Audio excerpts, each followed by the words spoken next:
A comprehensive book review of My Name is Emilia del Valle by Isabel Allende.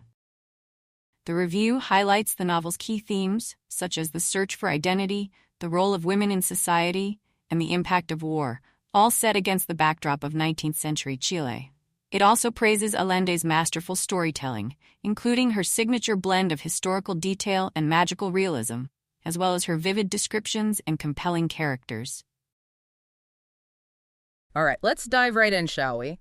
Today's deep dive takes us into Isabel Allende's latest, My Name is Emilia del Valle. And knowing you, well, a strong female character is right up your alley. And this one, from the early reviews I've seen, sounds like one for the books, quite literally. And it's Allende, so you know you're not just getting a story, you're getting a whole world.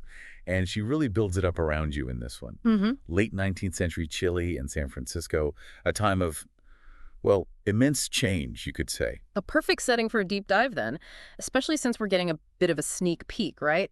The book isn't actually out till 2025. So tell me, who is this Emilia del Valle? What makes her so fascinating that we just have to talk about her now? Well, picture this. 1866, San Francisco. A child is born, a girl to, well, an Irish nun and a Chilean aristocrat. Talk about a unique blend, right? Culturally speaking, that's quite a mix. And then to top it off, she's raised by her stepfather.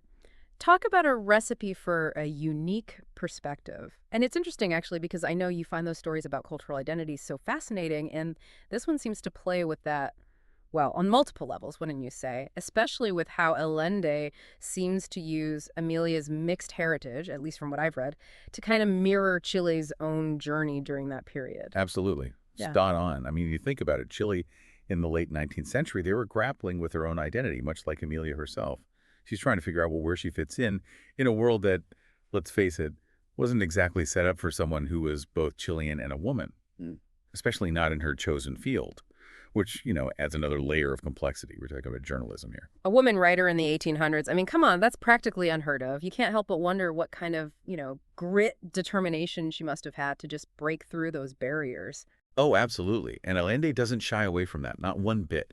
She really lays out the realities, the very male-dominated world of journalism and all the hurdles that came with it, especially for a woman like Emilia.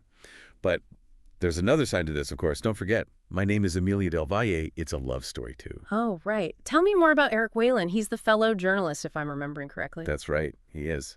And their whole romance, it unfolds against, well, you couldn't ask for a more dramatic backdrop. The 1891 Chilean Civil War. Talk about timing, right? Allende really masterfully weaves together their personal journey with this major historical moment. I mean, it adds a whole other layer of, well, intensity and conflict, of course. So it's not just a love story. It's a love story set against, well, a country on the brink. I'm sensing a recurring theme here. Personal struggles mirroring larger historical narratives. Exactly. And this is where this is where her skill as a writer truly shines, in my opinion. Because she doesn't just mention the war. She makes you feel it.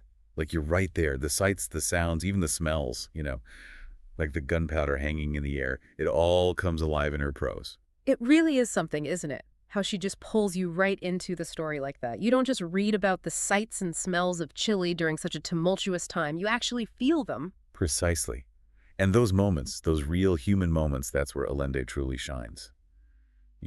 It's like history isn't just dates and battles, it's the backdrop for real lives, real emotions. Exactly. It makes you think about Emilia's relationship with her mother, Molly, for example. It's complicated, to say the least, shaped by Molly's own past, her own share of heartaches. And you see how Ellen uses those interactions to kind of explore, well, how our pasts, they really do stay with us, don't they? How they shape who we become. It's like what we were saying earlier about identity, right? It's not just about Emilia's heritage, it's about the women in her life and how they navigate a world that, well, let's be honest, tries to put them in a box. Exactly. And speaking of strong women, we can't forget Emilia's great aunt, Paulina. Now, there's a woman who just marches to the beat of her own drum, defies every expectation society throws at her. She becomes a force to be reckoned with in a world that, well, let's just say, wasn't exactly welcoming to women who dared to forge their own path. Sounds like Allende has a knack for creating these characters that just draw you in, make you think. They're captivating, sure, but they also make you question, challenge, and ultimately connect with their journeys. Exactly. And that's the beauty of My Name is Emilia del Valle, isn't it? Yeah. I mean, yes, it's a story about this one woman, her life, her experiences, but it's also a reflection, wouldn't you say, of those universal struggles we all face. The fight for equality, the search for love, for belonging, the courage to just be ourselves, to define our own paths. It makes you think, how much have things really changed since then, really? Sure, we like to think we've made progress, but those themes, those desires, those struggles, they still resonate so deeply today. We all face challenges, we all want more out of life, and it's what makes these stories, well, timeless, don't you think? I completely agree. And the way Allende weaves those timeless themes into a narrative that feels both, well, grand and intimate at the same time. It's fascinating. You have the epic sweep of history with the Chilean Civil War as this backdrop, but then you zoom in, you have these incredibly personal, quiet moments, like Amelia and Eric's love story unfolding amid all that chaos. Speaking of their love story, I have to admit, I'm really curious to dig into that a little deeper. What is it about their connection, do you think, that's so compelling, so captivating? It's interesting because their love, it doesn't ignore the turmoil around them. It actually seems to grow stronger because of it. They find solace in each other, strength, as they navigate not only the war but their own personal struggles. It speaks to that human need for connection, wouldn't you say, even in the darkest of times. Makes you wonder, would their love have been as intense, as meaningful, if it hadn't been for that backdrop of uncertainty? That's the question Allende seems to be asking, isn't it? Yeah. It makes you think about how our environment, the world around us, but also our own personal experiences, how they shape us, how they shape our relationships. It's like she's saying that sometimes the most beautiful things, they bloom in the most unexpected places. Precisely.